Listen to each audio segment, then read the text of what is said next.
This is May the 7th, 2020. My guest is Gordy Tong, the local ufologist here in Vancouver. He's on again. And we're going to talk a bit about the book of Enoch and the Watchers. So welcome back to the show, Gordy. Hi, hi, Brian. Thank you for having me on. Yeah, I know you've studied the Bible probably all of your life. So what can you tell us? No, not all my life.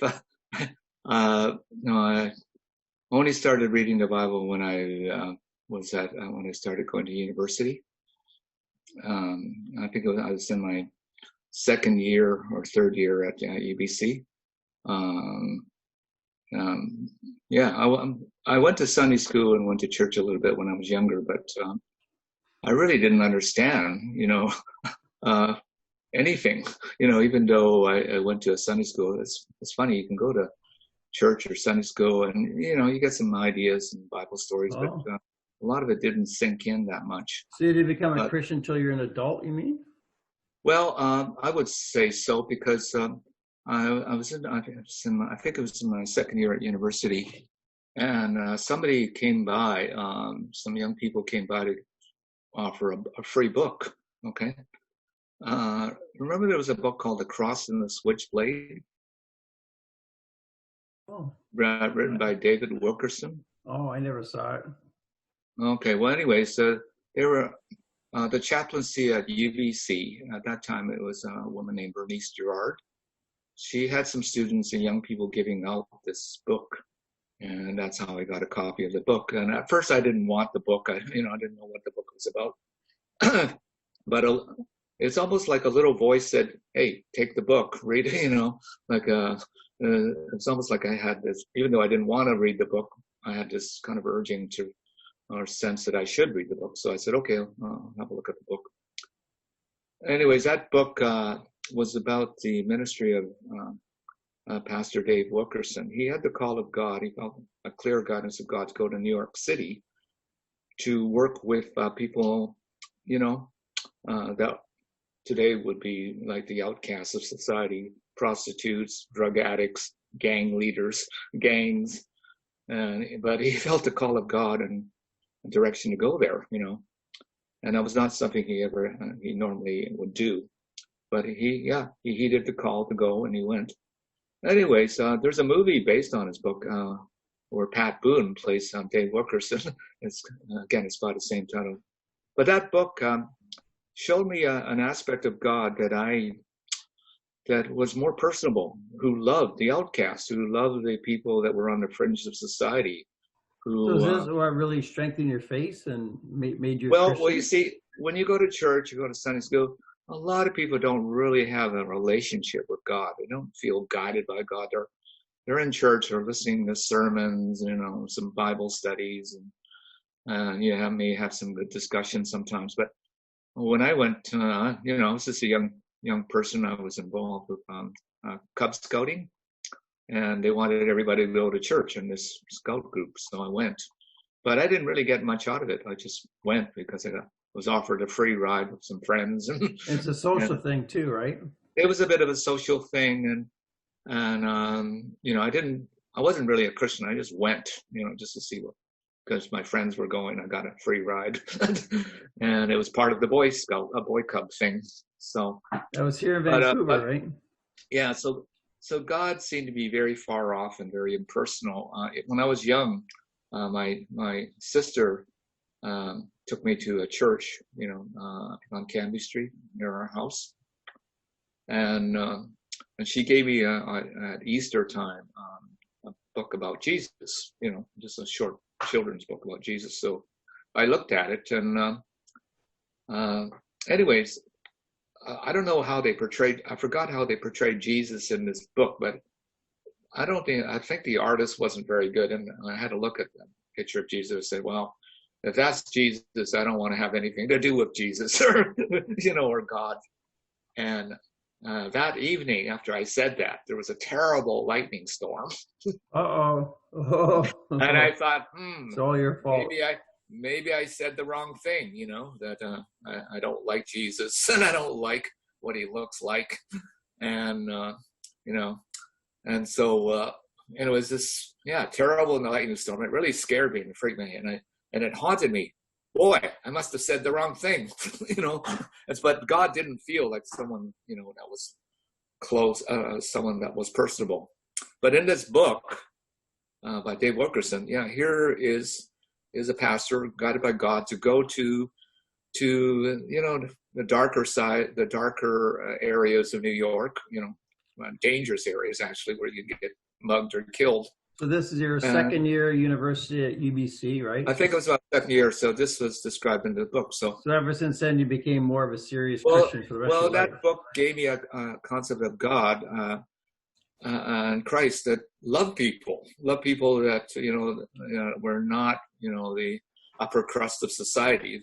But if you look at the Gospels in the New Testament or watch a good film like Jesus of Nazareth or the Netflix series, The Bible, the Jesus that's portrayed in these films and in the Gospels, hey, he was not a person who just hobnobbed with the wealthy and the famous and the rich. He was someone who was a friend of tax collectors, and he even befriended this centurion whose servant was quite ill. I would say the Buddha did both. The Buddha did hobnob with kings and the rich, but also with outcasts and untouchables and all kinds of people. Christ was considered a bit of an outcast by the Sanhedrin and the Pharisaical Jews. They thought who is this guy that people claim are healing the sick and casting out demons?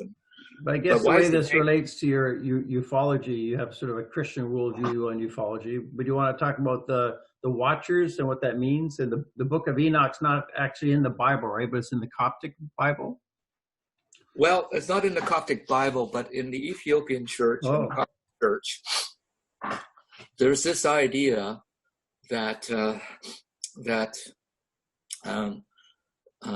that there's certain books, like the Book of Enoch, that should be part of the canon. The canon is what is agreed upon by Christians to be what we call the Bible today, right?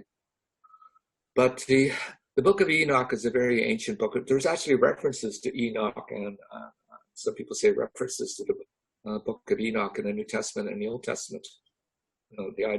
Enoch was a person who didn't die. It says that Enoch walked with God, and he was taken up. He was, he didn't have to suffer death. What century did he live then? This was before the time of Noah, actually. Okay, so the Book of Enoch is ascribed to Enoch. If it is ascribed to Enoch, if he's the author of the book, it's a very ancient book. But it talks about the world before and after the flood. It talks about these beings that are called the Watchers. The first reference to the Watchers in with a lot of information and details is in the Book of Enoch. There's a reference to the book of reference to the Watchers also in the Book of Daniel. So are the Watchers like fallen angels, fallen spirits? They're not spirits. They are angels. Okay, there's a difference between a spirit and an angel. An angel can appear in a physical form. Angels have a reputation. Oh, thank you, Gordy. I appreciate it. Okay, it can appear in an angel. There's been, our friend Al Matthews. Yeah. He claimed he met a human angel before he became a Christian. And it had a profound effect on him. And he just thought this person that looked human was very different from other people. Is that the fellow he met at Brentwood Mall here in Burnaby? Not Brentwood Mall. I think it was at Metrotown. Yeah, he told me that story. Yeah. So he, this fellow that he thought was he didn't know who he was at first, but then he gave him a little message, a scripture for him to read. Okay, and that scripture spoke to Al, and that was the first time that he thought maybe he was in the presence of an angel. But anyways, the Bible talks about, and the Book of Enoch talks about the fall of angels as well. There were angels that, they had free will. They didn't have to serve God. And we heard about the fall of Lucifer in the Bible, right? Anyways, the Book of Enoch the Book of Enoch, there's a lot of stuff about the Book of Enoch and the Nephilim on YouTube right now. Even ancient aliens paid homage to the Watchers in one of their episodes, because these angels and the Watchers are considered to be fallen angels. But I spoke to Raymond Fowler, who helped to write this book about the Betty Andreessen case. Oh, thanks for holding up the book. It says the documented investigation of woman's abduction aboard a UFO, Raymond Fowler. Okay. And J. Allen Hynek introduction. Yeah. Yeah, interesting that J. Allen Hynek. Want to show us the back of the book as well for the audience? Yeah, let's. I don't know if you want to read any of it, but can you see it? Okay. Well, they can just freeze the screen and read it. That's fine. Okay. Anyways, I have another book that mentions the Watchers, and it's this book here. Angels. So what's the book? Can you hold it up higher? An endangered species, Malcolm Goodwin. Like okay. Yeah, let's see the back. Okay. You want to turn around? Anyways, there's a couple of chapters in this book. They mention the Watchers, but there's a chapter called Modern Encounters. Wow, look at that picture. Is that a flying saucer at the? That's a flying saucer from, I think, from a Hollywood movie or something. Oh yeah. But this chapter 3, deals with modern encounters with angels. But the angels that are appearing to some people today are maybe mistaken, or they're identified with the UFO phenomena. So are these fallen angels like the Watchers? Well, the Watchers in the Book of Enoch are definitely fallen, okay? You mean that they're bad, they're nefarious, you mean? Yeah, they're definitely of a fallen nature. They're called the sons of God in the book of Genesis. But there's a chapter, I think, in Genesis 6 before the flood, that there was these sons of God. They were part of these, I guess, these fallen angels that were cast down to heaven. But anyways, when they were cast down to heaven, they lusted after the daughters of men, and some of them, took some of these women to be wives to bear children. And anyways. These children were not like normal human beings, some of them. They were considered to be men of renown, like the demigods of Greek mythology would fit that description. Well, I just want to ask, are any of these Watchers, aren't they ever female? Don't they lust after the sons of men? There could be a female type of angel, people depict angels as female as well as male. But the ones that are mentioned in Genesis and the Book of Enoch, their purpose in coming after they were part of the fall of angels led by Lucifer. They had, they were not too happy that they were kicked out of heaven. There was a number of reasons for this rebellion. One was the pride of Lucifer, that he wasn't content. By the way, I found out he was not an archangel. Lucifer was actually a very high angel, but he was not. And he's associated, some people say, with music. There's references in Ezekiel 28 that there's certain musical instruments like the pipes or the flutes that are associated with him.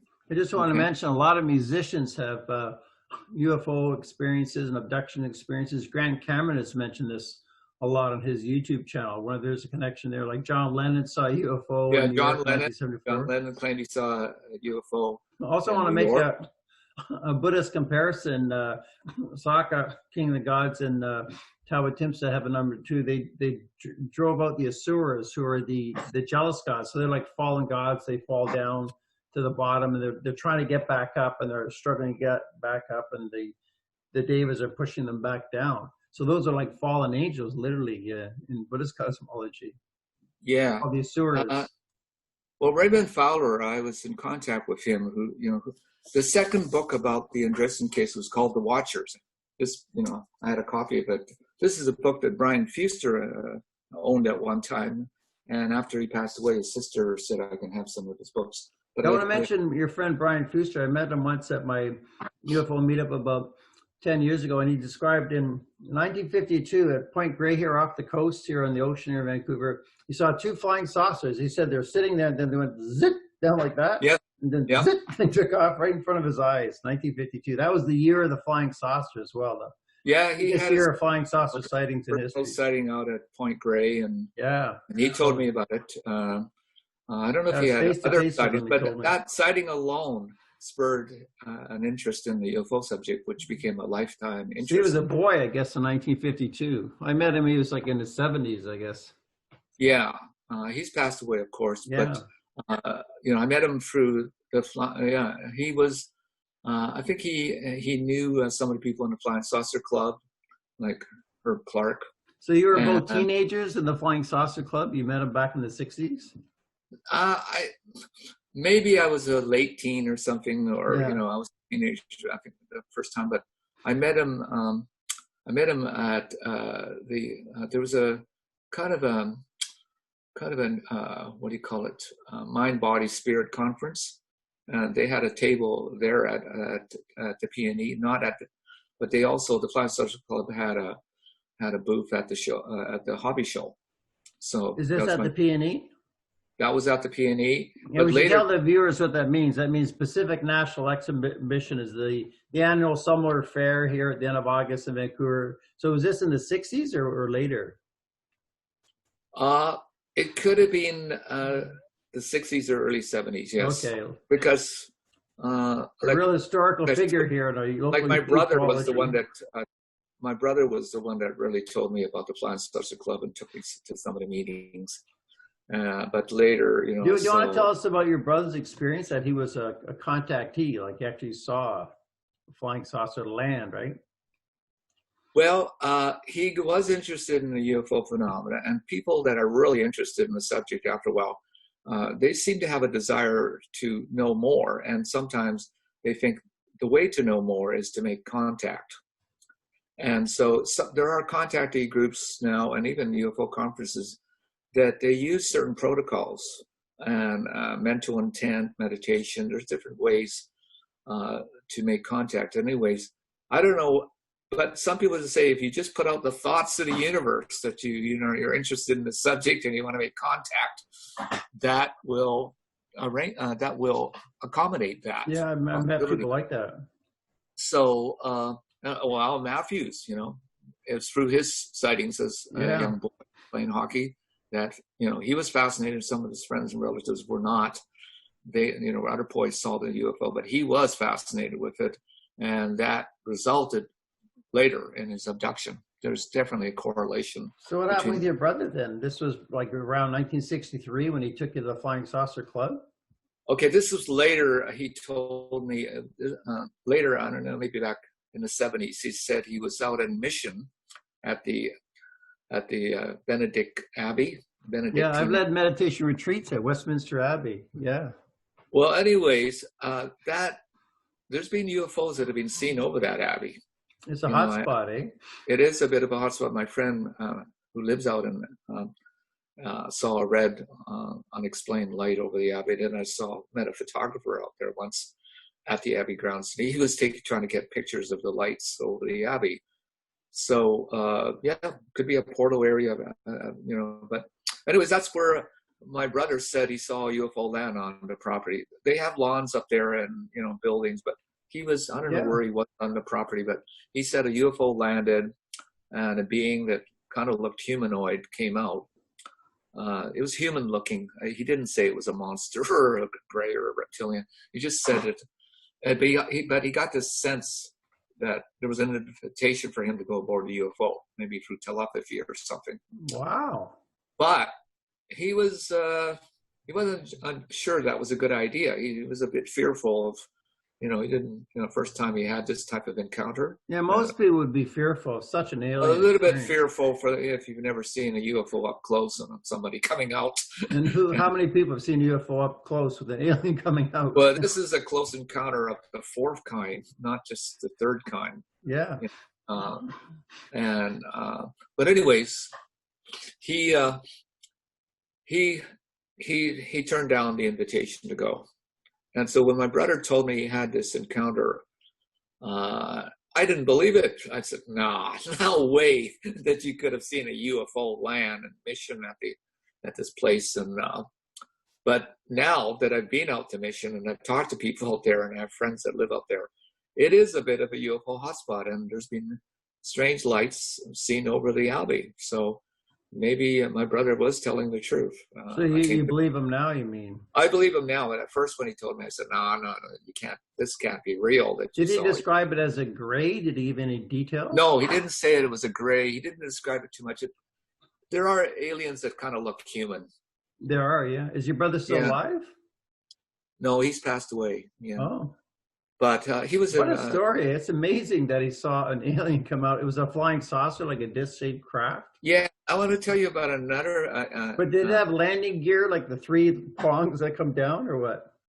I should have asked him. At first, I didn't even believe so I wasn't interested in what he saw, and I thought he was, a delusional or made up the story for some reason.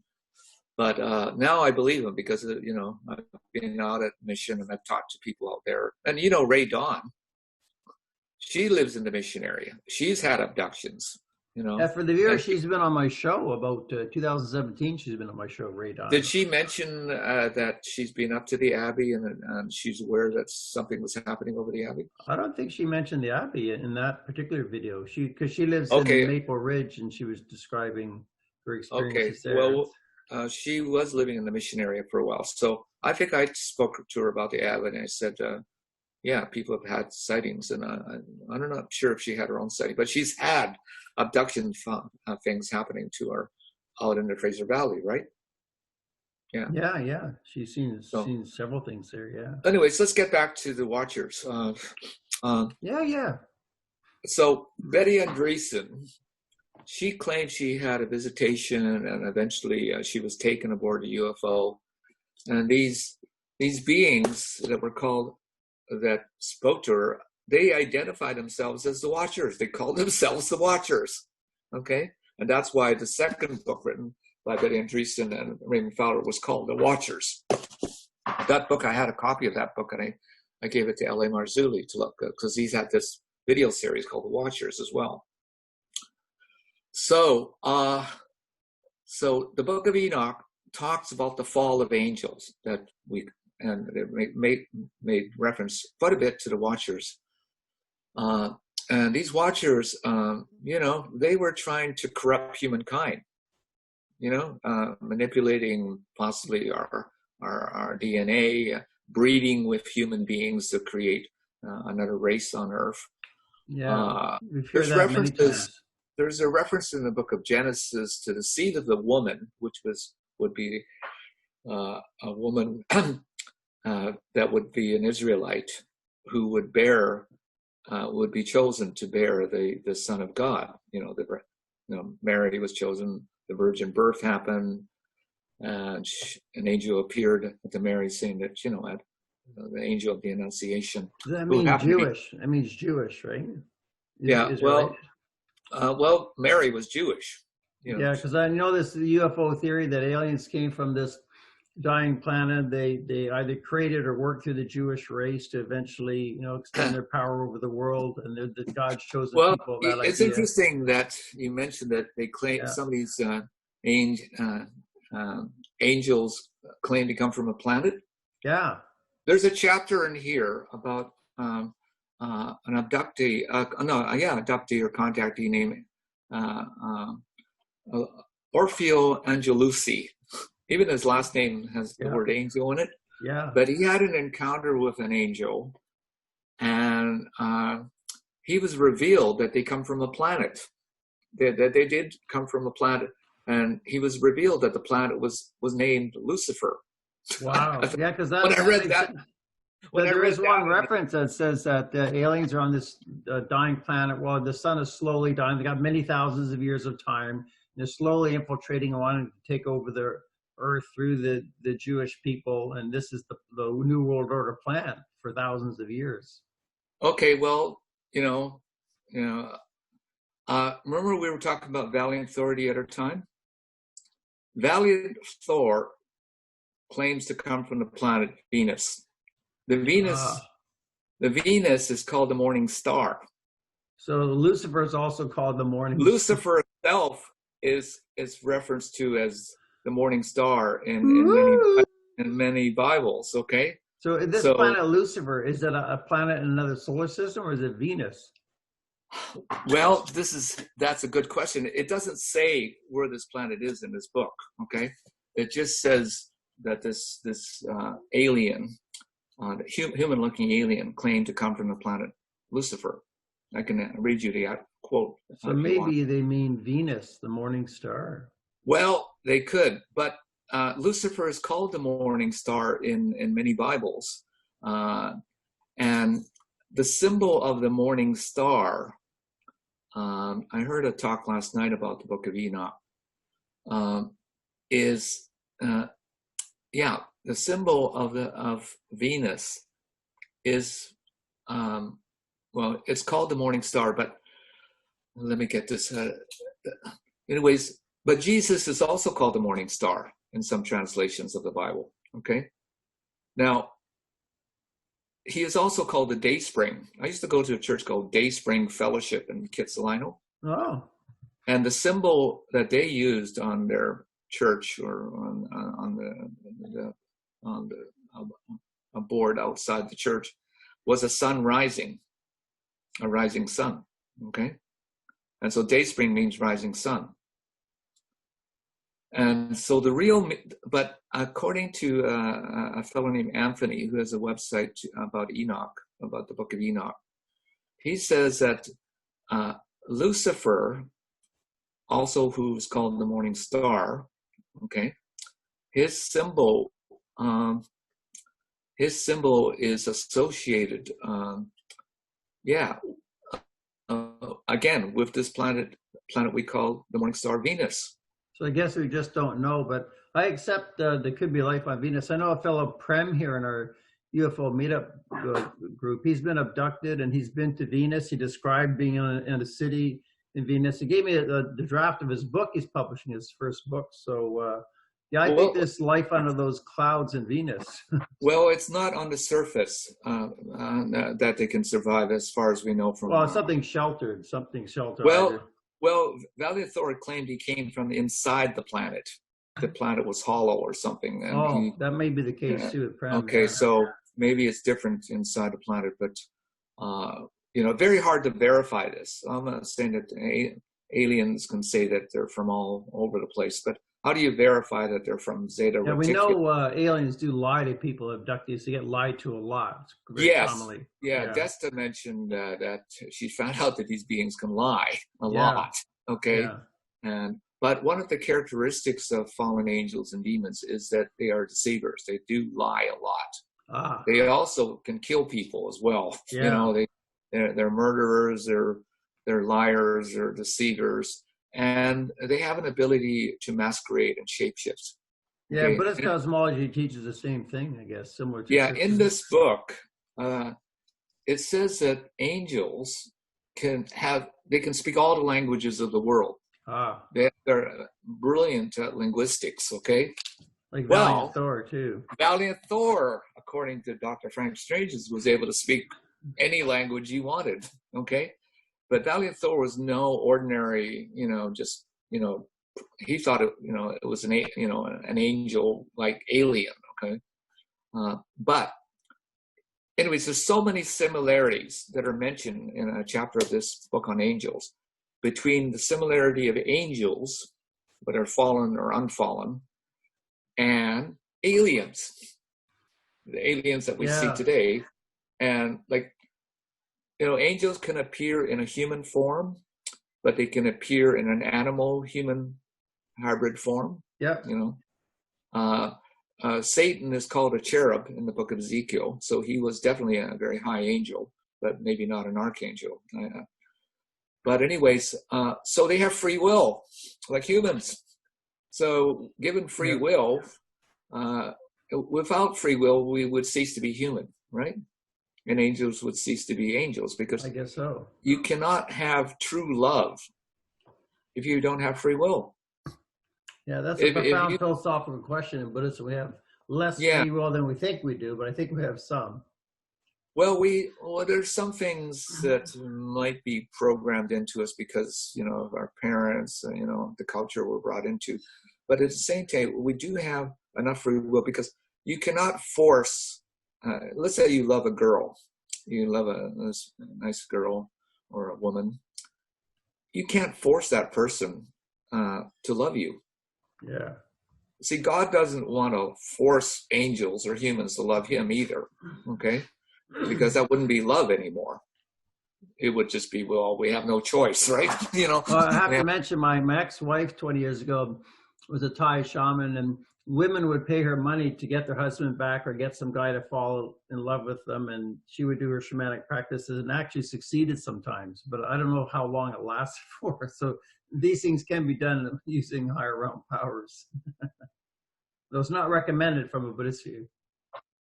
Okay, I think we touched on this idea that if there is a world government, world order in our future, that's implied with some people that are abductees. They're told that there's going to be an alien human hybrid government. And there's going to be some world leader. Some of the UFO cults are saying that there's this, like the that's an important thing to talk about, because the New World Order going to be a globe master or some Messiah-like alien that will be. The alien movement claims it's Rael. The Rael. He's going to take over the world, is he, Rael? He's in the 70s now. I don't think he is. I mean, the Bible says that there are many antichrists, and Antichrist, according to Scripture, is a substitute for Christ. He's like a counterfeit Messiah. He's not the real Messiah, but he pretends to be the Messiah. Okay, but his symbol, the symbol of Lucifer, there's different symbols that identify Lucifer. And one is a circle with a dot in it. I've heard that was a symbol of Lucifer. Okay, but this concept of the morning star, he's called the morning star.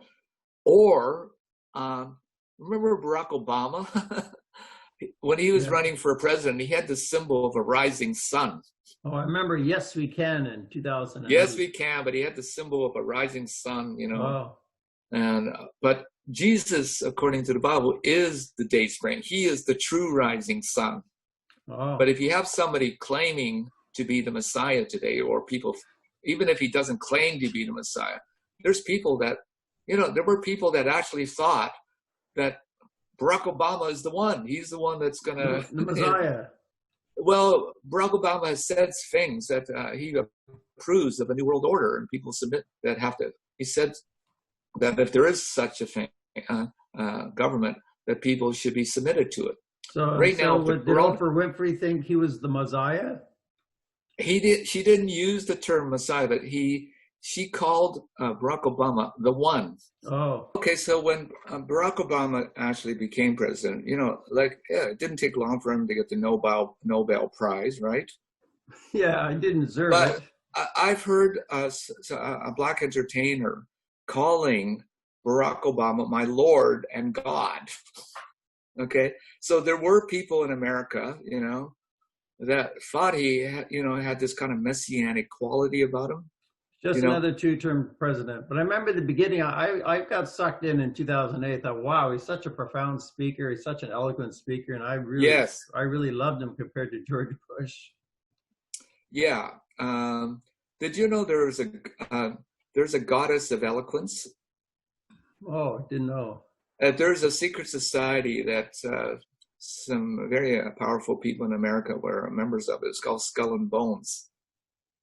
Yeah, we know about Skull and Bones. Well, Skull and Bones, I read a book called Secret of the Skulls by Robin.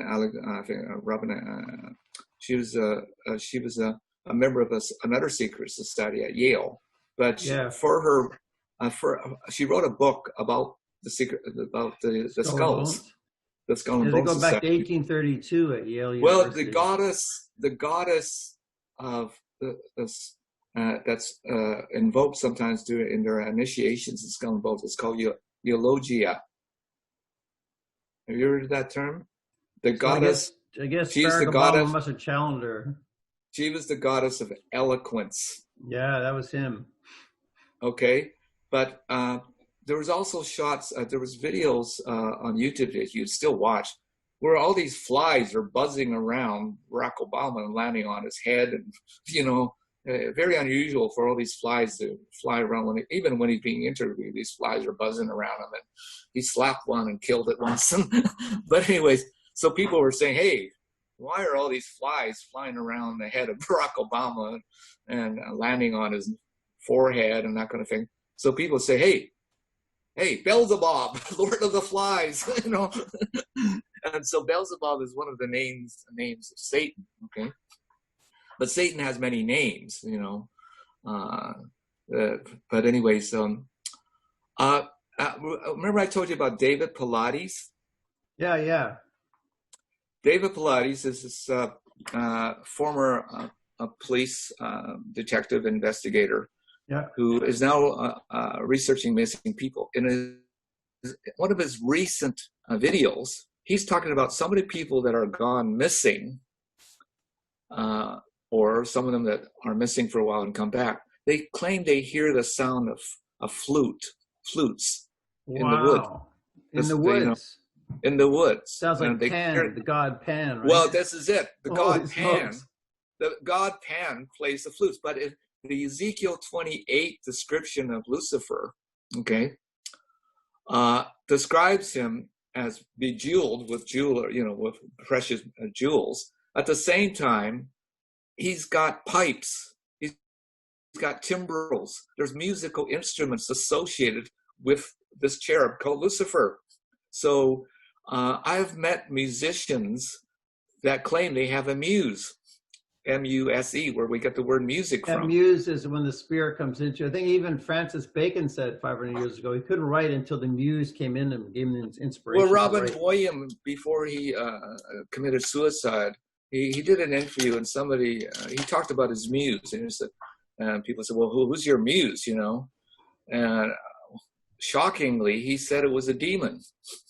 I don't think Robert Williams committed suicide. I think he was what's called the star whacked. I think the Hollywood, somebody murdered him and made it look like a suicide. Yes, to make it look like a suicide. Well, we don't know exactly. He could have been murdered. He could have committed suicide. But he did say in this interview, he said his muse was a demon.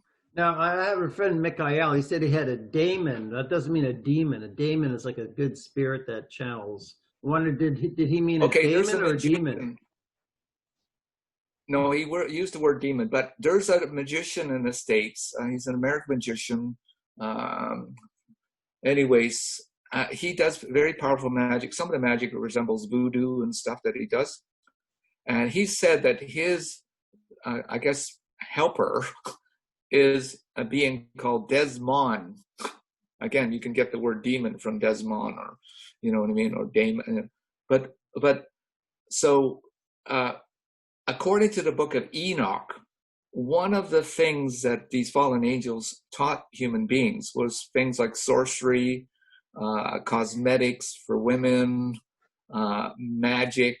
There are gods of magic in the Egyptian pantheon.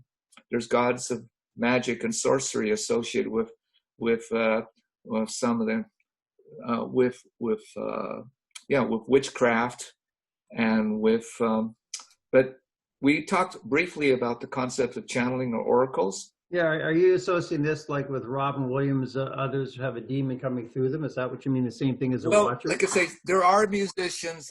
See, the muses and musicians do that.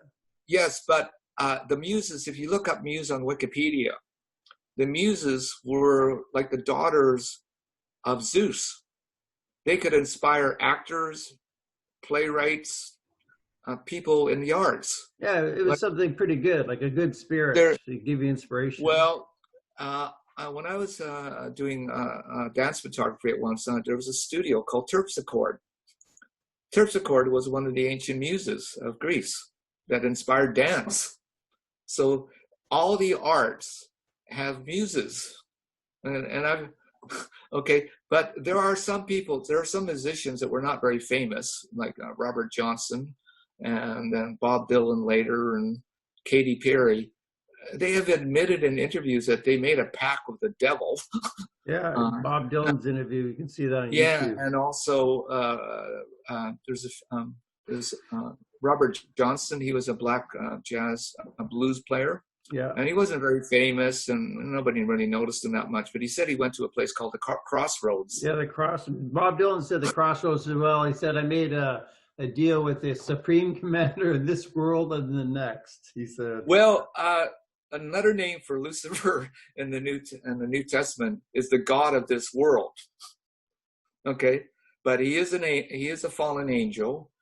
I did a fair amount of research on the fairy faith, because at Findhorn, which I spent 3 days at Findhorn, and I read the book The Magic of Findhorn. One of the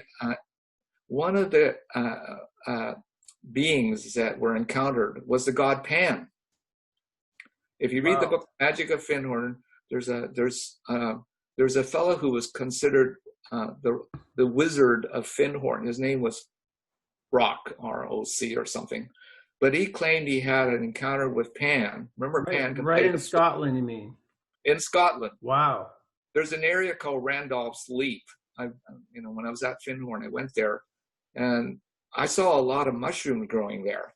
But some of the Findhorn people go there to dance, circle dance, but if you start eating some of the mushrooms that are hallucinogenic, you may have an encounter with the fairies, the nature spirits, the elves. But Rock had an encounter described in this book, The Magic of Findhorn, with Pan. Wow. And Pan says, well, do you love me and love my subjects? The devas, the plant spirits. And he said, yes, I do. I love you. I love you. I love you, Pan. I love, because Pan described himself as the Lord of the nature spirits. So did he want to be worshipped as Pan? Well, after Rock said, yes, I love you, then Pan laughed, and I think he laughed and he said, you know what you just said? You said you love the devil. Why would Pan say that you love the devil? And then he says, and so Rock was taken aback by what Pan said, and said, well, why would Pan say that he's the devil? Is he the devil? Well, then Pan said, well, that's just the way the Christians described us or me, that, like, if you go to Greece right now. So he was just joking. Pan was just joking. He doesn't really think of himself as but get devil. back to David Pilates. David Pilates is saying that in certain places, there's places where a lot of people disappear, like Yosemite is one of the main places. But there's other places where people are hearing this flute music or pipe music or something.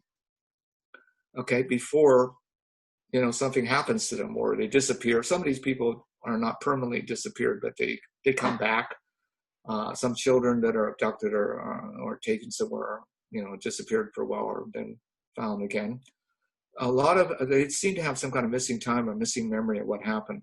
But some of them that have any memory say that they've heard the sounds of music. Pipe music or. I wonder how many witnesses have heard pipe music. Well, type in David Pilates and missing 411 and type in flute, because people are hearing this flute sound sometimes in the woods. Sometimes they're not abducted, but they hear this strange flute sound. But there's been goat man, Pan-like creatures that we would describe as being Pan-like that have been seen in the United States. So a goat's body and a man's chest and head? That's right. They're in the bottom. They're called satyrs. Yeah. Satyrs or. That's probably a shape-shifting thing rather than a deep underground base experiment. Well, these beings can shapeshift. The ancient gods of Greece, they could appear in an animal form, human form, or a hybrid form. Well, that's happening today in cosmology. Beings today can shapeshift today. It's not just the ancient world. Well, Carla Turner, who was an abductee herself, she wrote a book called Masquerade of Angels. Okay, she said that these beings, and she's interviewed various abductees, and these abductees are saying, "Yeah, I'm seeing these things shapeshift." Remember, I said I met this woman, Janet, was it Jenny, who had 2 children, and she said her children are being taken from her to What No, you Whitley mean Strieber? Gina in the Vancouver area? Gina, yeah. Yeah, from our Vancouver UFO meetup. Yeah, I'm keeping her last name secret, but I met her two sons. Yeah, Gina. Sorry, but The two sons actually said to me, "I go to an alien hospital," one said to me. okay, but she said her children are being taken someplace where they're taught certain things. Yeah, right? like at night they'd be abducted. They go to the flying saucer. They go to school. They said they go to an alien school, an alien hospital. That's what they said, and I believe it. Yeah, it's a regular thing, probably every week. Well, Whitley Strieber, when he was young, he said he was taken to this place called the Secret School. Okay, he wrote a book called The Secret School. So, Yeah. but when these children are taught things, Jenny's children were saying, "We can't tell you what we were taught." Gina, her name is Gina. Gina. He says, "We can't divulge some of the things we were taught." Right? You heard that. Well, But actually, also, what they said even further, they said she gave a lecture to my UFO meetup group around 2011, and then they said, we can't trust you now. The aliens told us we can't talk to you because you went and talked to that meetup group. That means they're aware of me. The aliens are aware of me because they were unhappy that she divulged this. There's about 20 of us at this meeting right here in Falls Creek. yeah.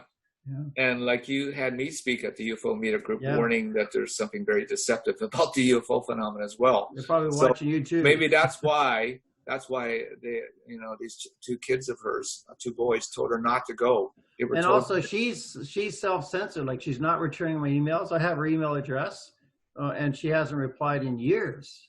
She's just not talking to me now. And I guess the aliens are putting pressure on her. Well, Lauren Goldfader, when I was talking last time I spoke to him on the phone, he said the aliens were with him, but he says he can't see them sometimes, but they're creating poltergeist activity.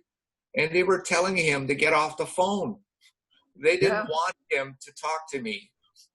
It's true. Like, her sons don't want her talking to us, so their aliens must be putting pressure on Gina not to talk to me. Yeah, I think there's pressure there. So we're getting this truth out here against the aliens' wishes. It's really quite profound when you think about it. Yeah.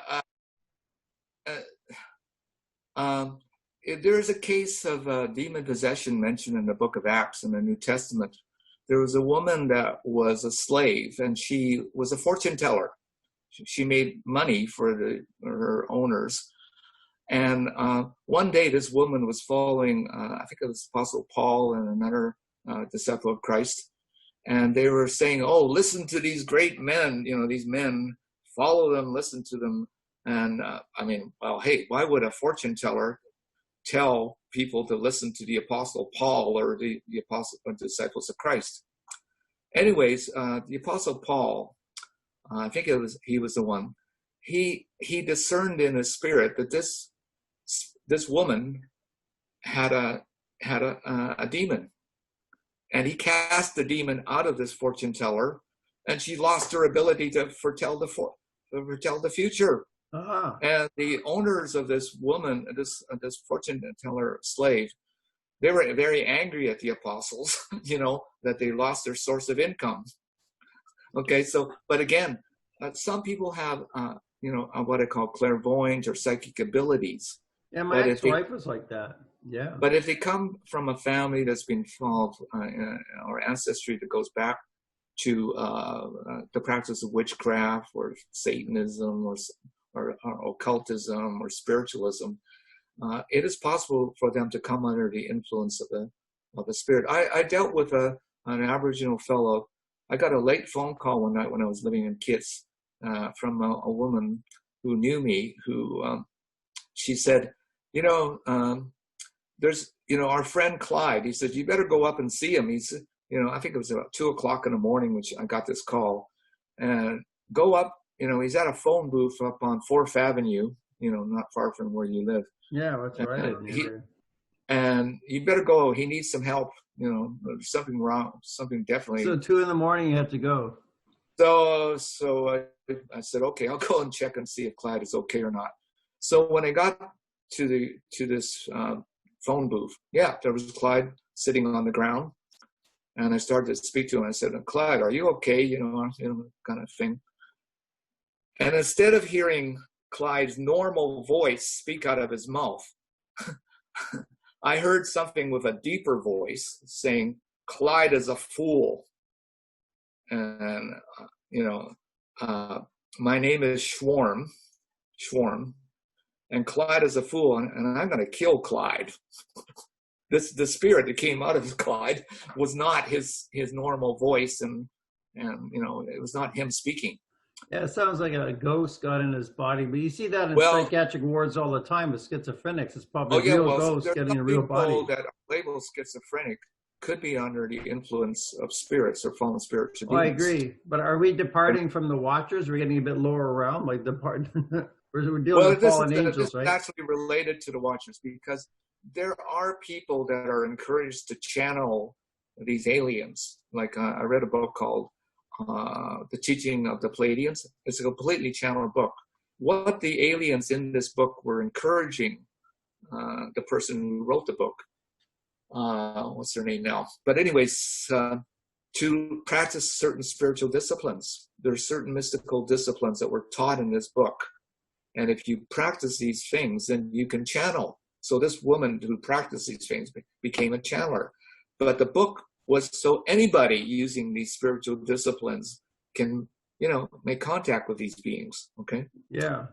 And so how, like if you use a Ouija board, there's been some horror stories you can read about on YouTube. Yeah, it happened to a friend of mine, a horror story.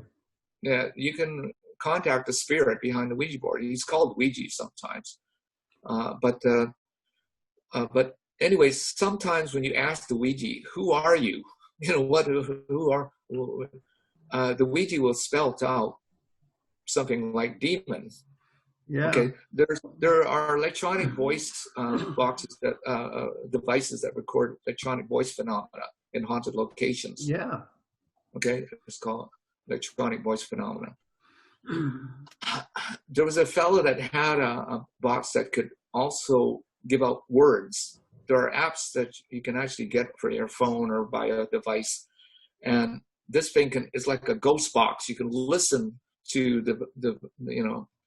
to the spirits through this ghost box instead of spelling out words on a planchette on a Ouija board. The words come through, and so there was a show called Paranormal State. It's about some college students that were doing paranormal research, and they were using one of these devices, and they asked the spirit that was giving electronic voice phenomena, who are you? What's your name? And again, this thing said, it said, we're a demon. Something like the word demon came out. Again, it's very similar to Pan. Pan is asked, do you love me? And Rock says, I love you. And then he said, well, you just said you love the devil. Why would Pan say he's the devil? And then say, well, that's just the way the Christians perceive us, they were trying to backtrack from. So I guess you're warning that it could be a demon of some kind. Well, the muses that have inspired writers and there's some screen scripts that are inspired from, some screenwriters have a muse, some musicians have a muse. They can write lyrics. You're saying in a good way, some of it's good, you're saying. Well, Mozart could hear music and he would just write it down. Well, how do we find good? I mean, if it's beautiful music and people say it's great music, that's fine. Mozart's okay, isn't he? Isn't that beautiful, Mozart? Well, one thing about Mozart I found out that he was a Freemason. Okay. I didn't know that. He was also a sexually vulgar person. Okay, well, I've spoken to Freemasons, and if you read Morals and Dogmas written by Albert Pike, he has references to Lucifer as a source of Masonic enlightenment. Yeah, I spoke to a Chinese Freemason recently at a pipe band competition because I was shooting photos and videos at it. And I asked him, well, what do you believe? What is your belief in a deity or a God? Or, who's the great architect of the universe? He says, we worship one of the names for the God of the Masons is a name called Jabalon. It's a synthesis of Osiris, Baal, and Yahweh. Okay? So there are Masons with a Christian background or a Jewish background or a Muslim background. If you're a Shriner, wear that little red cap that is identified with the Islamic Yeah. faith. Okay, Yeah. so as long as you believe in some supreme being, okay, if without believing in a supreme being of some kind, you cannot be a Freemason. I wonder if a Buddhist can. I'm no Mason, but we don't have actually a supreme being. Nirvana is not a being. There's no God in Buddhism. We have the law of cause and effect, the law of karma, the highest laws, but there's no supreme being in Buddhism. Well, in some of the Eastern religions, the concept of God, I don't know what it is in Buddhism, is kind of a pantheistic, monistic concept of God. Well, the Hindus have Brahma, and Buddhism has many devas, and Hindus polytheistic. But in Buddhism, there's many devas, but there's no such thing as one creator God in Buddhism. That idea doesn't exist. Okay. Buddha refuted that. Okay, in Buddhism, it tends to be more agnostic or atheistic about the nature of God. But Well, no, it's not atheistic. It's more non-theistic. Like we have devas, we have Brahmas, but Nirvana is like an element. It's the highest bliss, the highest happiness. It's the ultimate is Nirvana, but it's not a personal being. Well, some mystics talk about the ocean of oneness. That all this, like we have an ocean, many oceans on this planet, but it's actually one ocean that's all connected, right? We have the Pacific Ocean, Atlantic Ocean, Indian Ocean. But what flows into the ocean? There's rivers and streams that flow into the ocean. So some of the mystics say that it doesn't matter what your mystical path is. It'll all end up in the ocean of oneness. Like when you reach enlightenment, they say it's like a drop of water dropping into the ocean. You become one with the ocean, right? You start to lose your individuality and you reach some ultimate source or the Buddha refused to define Nirvana. He said he can't really define, you have to be there. But there is no individuality in Nirvana. There's no like Siddhartha Gautama Buddha and another Arhat Nirvana. There is no personal identity in Nirvana. But it is mysterious, and it really can't be discussed or defined. Yeah. Well, I did some research on worldviews when I was in Switzerland at a place called Le Brie, and there was a book I read called The Universe Next Door by James Sire. And he divided this book into different worldviews. Okay, one of the worldviews that's been called New Age today was referred to back then when this book was written. It was called the New Consciousness Movement. And in the New Consciousness Movement, the worldview is called pantheistic monism. All is one, all is God. Okay, so some of the mystics like Matthew Fox, he talks about Christ consciousness. You know, he talks about. But anyways, many mystics today talk about this oneness. This, and even Dalai Lama, his name refers to the idea of an ocean, right? Yeah, you're right. But Siddhartha Gautama Buddha, he didn't agree with the oneness doctrine. We don't believe in a oneness doctrine. I know. Christians and Buddhists. But some Mahayana Buddhists did. Mahayana Buddhism, they have the idea of non-duality, which the Buddha did not teach in Theravada Buddhism. So Theravadans, we don't agree with the Mahayana on that. There are Christians that are promoting this oneness of one world religions now. One of the big one of the large churches in America called Saddleback. The main pastor, Rick Warren, have you heard of him? He was called. We should do a separate video on that because we've done about 50 minutes already. Should we finish on the Watchers and then do another? Video? Well, the Watchers. Else on the Watchers. What we're seeing in the Book of Enoch and the references to the Watchers in the Book of Daniel is that these beings are fallen angels, and the beings that they're creating in the Nephilim are also called the fallen ones. So we're dealing with the fall of angels and the fall of humanity and the fall. Okay, and that's why. This planet is not a planet that's peaceful and wonderful. There's been so many wars, conflicts, genocide, murder. Just lies, right? Lies in the media, lies about reality, lies about history. From dictators and, and even there's a new TV series that I've watched for a while. It's called it's about the Plangenids dynasty. Oh. The first episode, this is a BBC production. It talks about the brood of a dynasty that has a connection to the devil. It's called the brood of the devil. Have you heard about the the Countess of Anjou? No, no. There was this early king. He was in this dynasty, and he married a very beautiful girl. And anyways, this girl, though, she would go to church with him. At that time, kings would align themselves with the Christian faith in England or Europe. But she would never stay to the end of the service. She would leave before they had the Eucharist or the Lord's Supper or whatever. She would always leave. She would often put a cloak over her body and her head to cover her face, so people didn't identify her as the Countess of Anjou.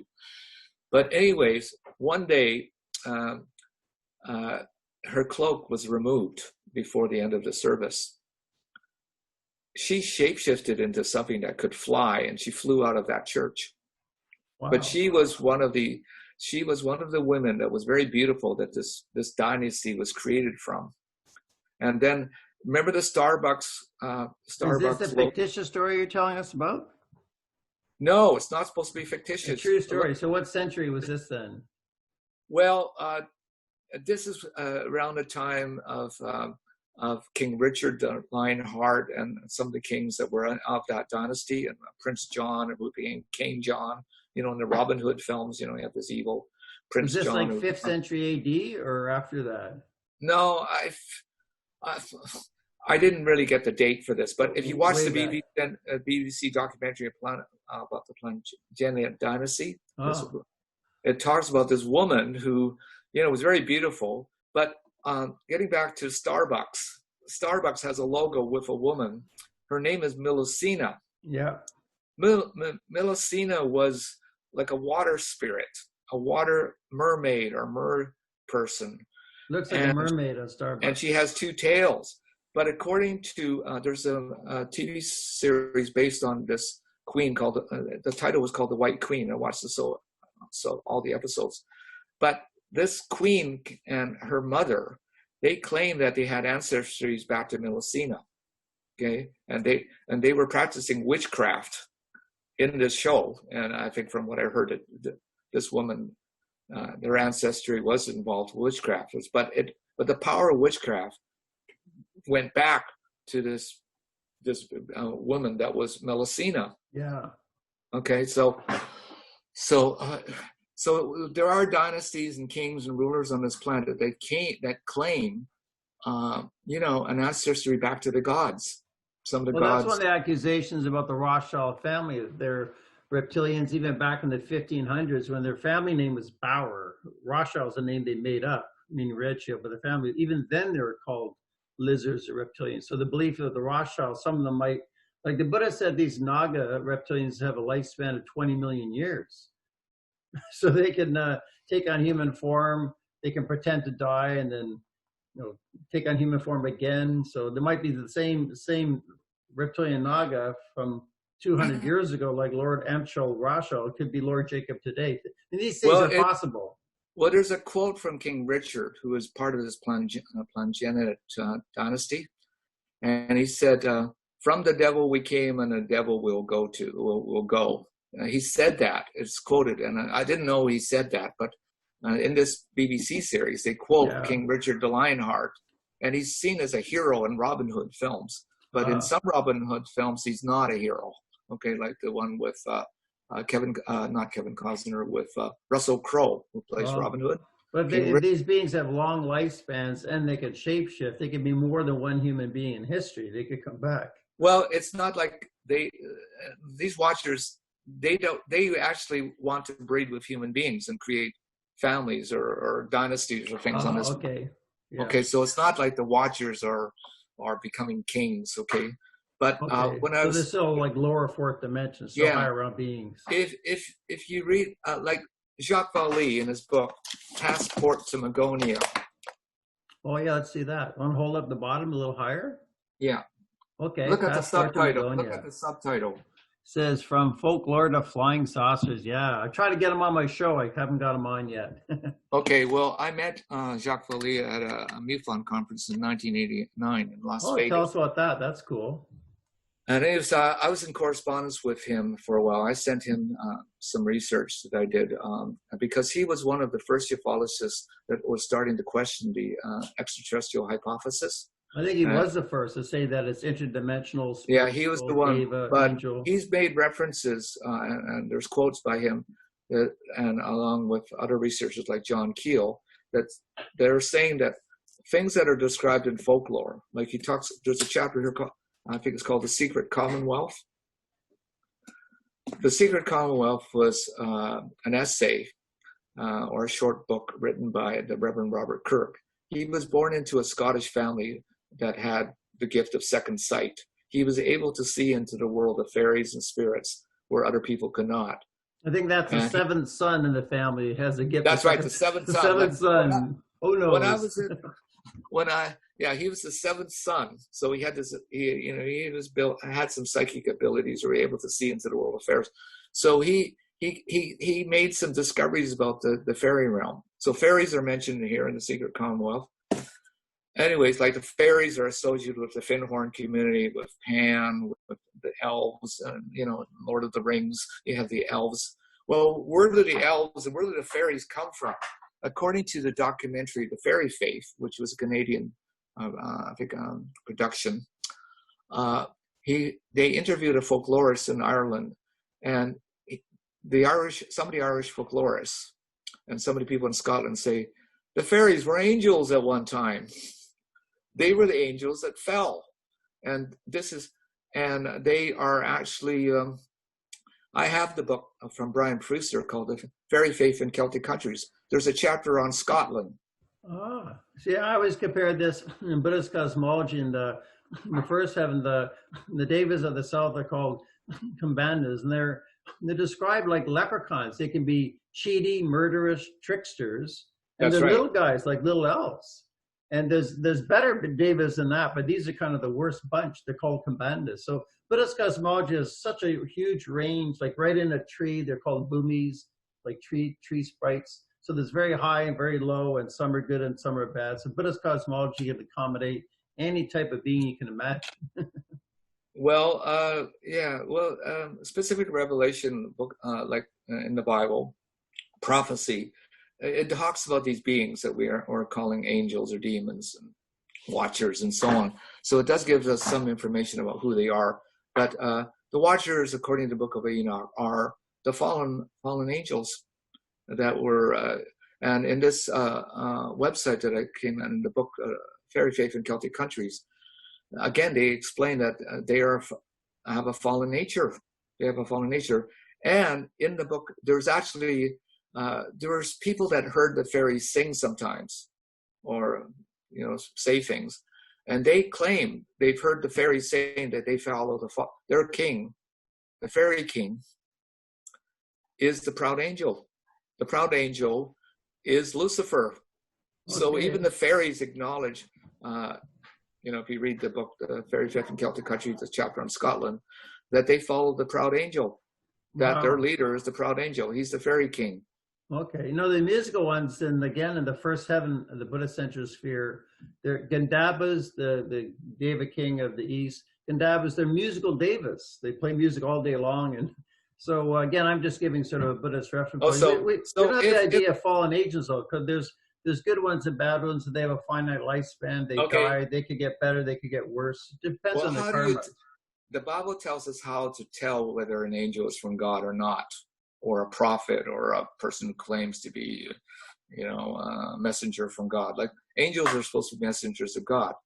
Well, if they deliver the wrong message, if they give the wrong revelation about God or Christ, then they're not angels of God. Okay? Yeah, that's reasonable. And we know they lie a lot. And in Buddhist cosmology, they lie a lot. The Buddha said you shouldn't venerate devas. Some of them are not particularly intelligent. You shouldn't treat them like gods. They're just devas. That's all. Well, the Bible warns about worshiping angels, not to worship angels. Okay, but there are religions on this planet and religious movements that have been inspired by the encounters with angels. We have UFO cults that have been inspired by contact with beings that are aliens, right? Okay, I mentioned your alien movie. And sometimes they see this other Jesus who's not Jesus, associated with a UFO encounter. So Well, I look at Christ said the that many will Jewish come in his name. There Bible. Like I'm will thinking, be the Antichrist himself will be someone who claims to be God. He is yeah, not. that makes sense. But I'm saying even the Old Testament, like the Jewish Bible, it's a very angry God. He described himself as a jealous God. I would think that's just some type of Asura or lower God than the Jewish God. Or maybe it was Satan himself was a Jewish God. That's Well, what I'm see, theorizing. you have Or Mara, that is, yeah. well, the Old Testament. I've read pretty well most of the Old Testament. There are areas I don't completely understand in the Old Testament.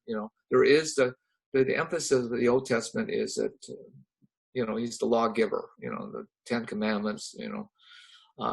And so he is one who has to judge people or judge the world, and there are consequences to sin. I mean, if you watch any movie that deals with a moral dilemma or a moral violation of moral principles, there's usually bad things that happen to bad people, right? Yeah, When you make bad choices. but God's doing bad things to good people. Like he's telling the Jews, go into the valley, kill the Hutterites and these people, not kill every breathing thing, all their animals, Oh, you're children, talking women, about, kill them yeah, all. you're talking. Yeah, there are examples of what appears to be genocide against certain people in It the Old is Testament. genocide. It's a record. Yeah, They celebrate genocide in the Old Testament. okay. Well, here's the problem: the Old Testament is not the full revelation of God. It's a partial revelation that was up to when the New Covenant would be introduced. So there's a prophecy in the Old Testament that promises that there's going to be a new covenant. And it promises the coming there's prophecies about a son that would be born. And there's prophecies in Isaiah that talk about, the Son of God who would become the Lamb of God, that he would be an atonement for the sins of the world. And so there are references like Isaiah 53. If you read that, it talks about that God was going to send someone who later will be called the Lamb of God, and he will be the atonement. He was the sacrifice that atones for the sins of the world. So there are prophecies and scriptures in the Old and New Testament that talks about a total reset of the universe, of the fallen, the fallen world that we live in. Okay, I was just talking about the Old Testament itself, that it seems to be quite a ruthless God. So I think the spirit was not actually the Christian God, but it might have been Mara or Satan inspiring them. Well, there's been certain religious movements like the Gnostics. They kind of split the Old and New Testament. They think the Old Testament God was they called him the demiurge, right? So that was like a darker kind of view of God that was presented by the Gnostics. But the Old Testament God was also a God of mercy. It talks about the mercies of God enduring forever. So even when God judges people and people died in the flood, a lot of people died that were not in the ark, right? According to the book of Genesis. In the New Testament, Jesus, when he's dying on a cross, his spirit goes to Hades to preach the good news. The people that died at the time of Noah. Oh, so they got redeemed, you're saying? Well,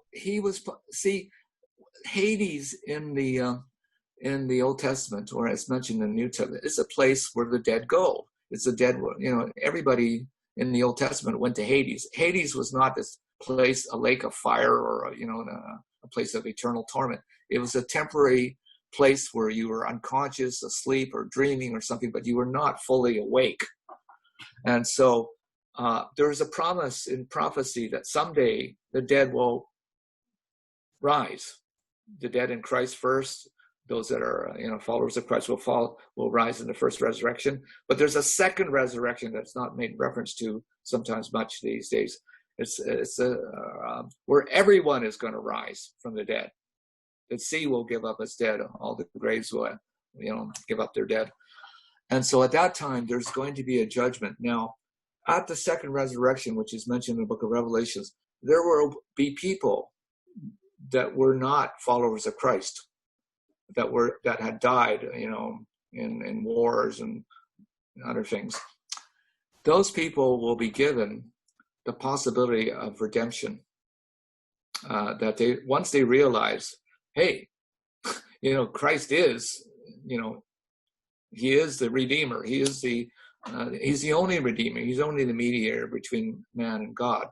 And he is the sacrificial lamb that dies in our place. So when people are given further revelation of that, even though they haven't been given that revelation now, there's something in the New Testament, it's in the book of Acts, it's called the apostasis. It talks about the reset, the restoration of all things. Things that cause people pain and suffering today, whether in this life or in the afterlife. That's not going to be part of the new heaven and new earth. There's not going to be any more tears, suffering, pain, Hades, all that like stuff. The logos, like Dr. E. Michael Jones talks about the logos and how we're getting, like, international Jewish powers pushing us against logos all the time, and Jesus has to come back and reset logos. I guess that's what you're talking about. Well, not exactly. There are Jews today in Israel and rabbis that are saying that the Messiah is soon to appear. There were, at the time when Jesus came, there were people, that thought they needed a Messiah that would, overthrow the Romans. And so there were people like Barabbas, who was a zealot, and he thought the kind of Messiah he wanted was like a kingly Messiah. And there are prophecies. There's two streams of prophecies in the Old Testament about the Messiah. One, that he comes as a suffering servant of the Lamb of God. And then there's another stream of prophecy where, the Messiah will come as a king who will destroy the enemies that are setting up the Antichrist world system and the Antichrist. The destruction of the Antichrist is predicted in Old Testament and New Testament prophecies. Okay, I don't want to get too much into that. We're just basically talking about the watchers and spirits and different types of spirits. And it does relate to ufology, right? Ufology, one major belief is that there's an interdimensional Davis, spiritual, angelic.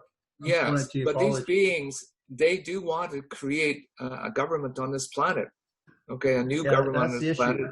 Jacobs talks about it. It sounds like Jacob says the abductees that are told that this change is coming, this new government, that there is no future, no place for people that don't go along with it.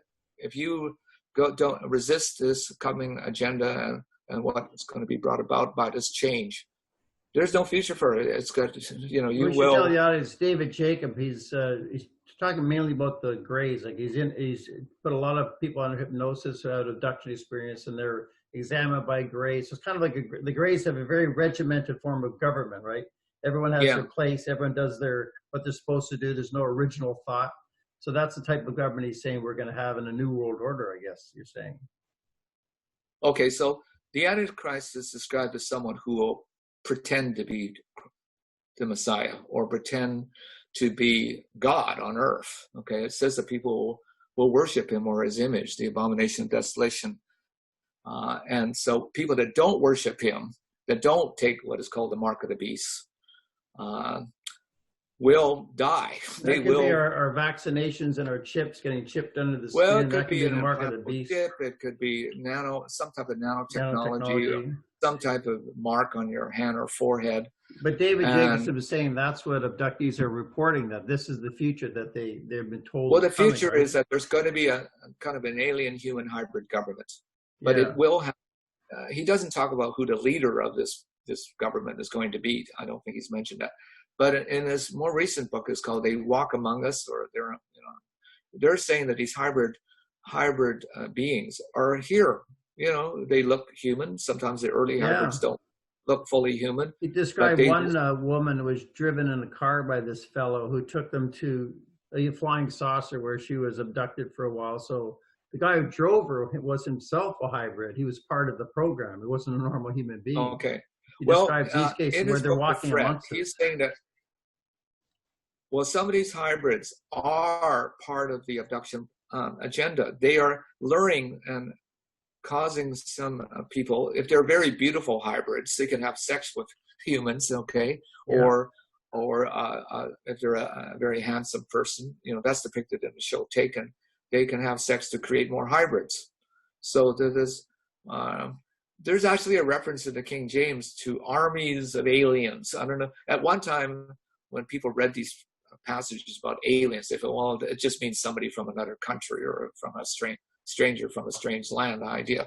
But now we use the term alien to describe beings that we call extraterrestrial. Is that the King James version of the Bible, like 1600s? Well, if you go to a King James search engine, you type in the word alien. Yeah, I've got the Bible here, so it says that. Yeah, there's references to the word alien. Now, maybe in a particular context, it meant somebody from another land, another place that wasn't Israel or something.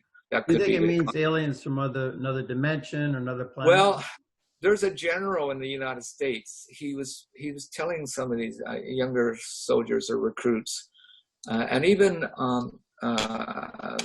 it was a General Douglas MacArthur. He talked about a war of the worlds in the future, and this other general talks about an army of hybrids. He said army of. MacArthur was saying that I think in 1950s when we knew about flying saucers. He knew about it. He was in the. Well, he could have been debriefed about the Roswell incident and that kind of stuff, and then the flyover of UFOs over Washington D.C. in 1952.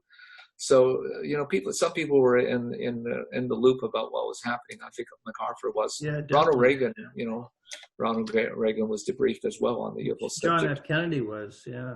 Well, recently Donald Trump was debriefed on the UFO subject, and he's. I wonder what he really knows. So maybe you and I know more than he does. Well, he's implemented this Space Force. There's an ad right now to recruit people for this Space Force. Yeah, and he said we can get to Mars in 2 days from the moon, which they probably can do with our current secret space program. So maybe. Well, if there's a secret space program, and there's been a name for the secret space program called Solar Warden, right?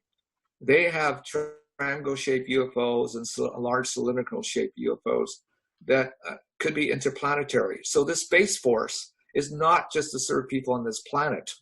Okay. Yeah, we should do a whole video on that. Like we're showing the watchers. Yeah, we should do a whole video on that. They've had conferences on the secret space program in Amsterdam and elsewhere in the States. Yeah. Now, Richard Dolan knows about the secret space program. I've got his book on the secret space program. Yeah. So again, I think, is there anything else I need to say about the watchers? Maybe we should wrap up now. I guess we did a good job. We should do another theme, because we've been over an hour now, about an hour and a quarter.